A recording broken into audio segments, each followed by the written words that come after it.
की आवाज़ की टीम का सफ़र आ पहुंचा है भारत की प्राचीन भारत की राजधानी पाटलिपुत्र में। जी, पाटलिपुत्र वो नगरी जहां शासन रहा है महान चंद्रगुप्त मौर्य का, जहां शासन रहा है महान अशोक सम्राट का, जहां शासन रहा है मगध वंश का, जिसमें शुंग वंश का शासन रहा है। आज हम ऐसी ऐतिहासिक नगरी के बारे में और उस लोकसभा के बारे में बात करने के लिए आपसे जुड़ रहे हैं। साथियों, आज बात करेंगे पटना से 2008 में अलग हुई लोकसभा पाटलिपुत्र की। जी, आपको जैसा कि पता है कि पाटलिपुत्र की लोकसभा 2008 में अलग हुई। 2009 के चुनाव में इस सीट से बिहार के सबसे बड़े नेता लालू प्रसाद यादव चुनाव लड़ते हैं और चुनाव जीतते हैं।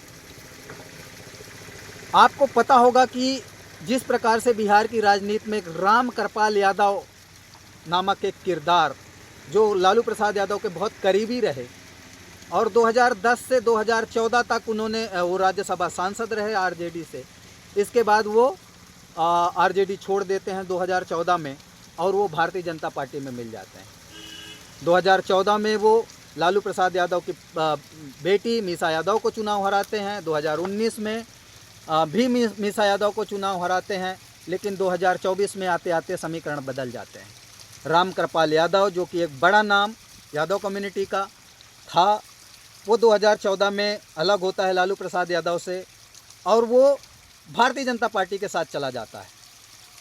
2019 आते आते समीकरण थोड़ा बदलते हैं। राम कृपाल यादव चुनाव तो जीत जाते हैं, लेकिन 2020 के चुनाव में यदि आप देखेंगे तो इस लोकसभा में जो मीसा भारती जब 19 का चुनाव हारती हैं, उन्होंने रणनीति के तहत आगे के विधानसभा चुनाव में 20 में काम किया और इसमें आने वाली जो विधानसभाएं हैं इस लोकसभा में, जिसमें मनेर है, दानापुर है, मसौडी है, पालीगंज, विक्रम और फुलवारी जैसी सीटें हैं।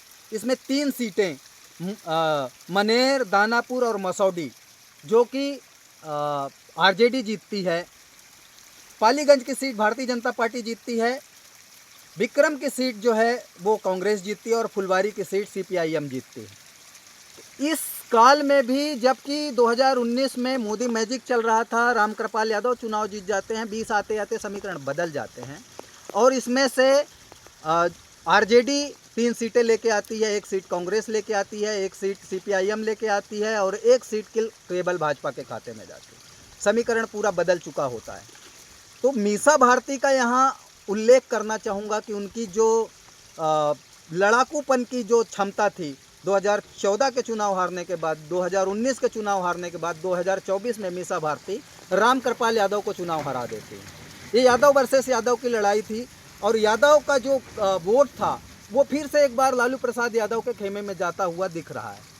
जैसा कि आपने मधेपुरा की सीट में देखा था कि जो शरद यादव के साथ वोट गया था वो फिर शरद यादव की पार्टी का लोकतांत्रिक जनता दल का जब विलय हुआ आरजेडी में, इसके बाद जो यादव था वो मधेपुरा में यादव कम्युनिटी का वोट आरजेडी के साथ जाता हुआ दिखा। वो पाटलिपुत्र की लोकसभा में भी इन 6 विधानसभा में होता हुआ इस चुनाव में दिख रहा है और एक बड़ा फायदा आरजेडी को होता हुआ दिख रहा है।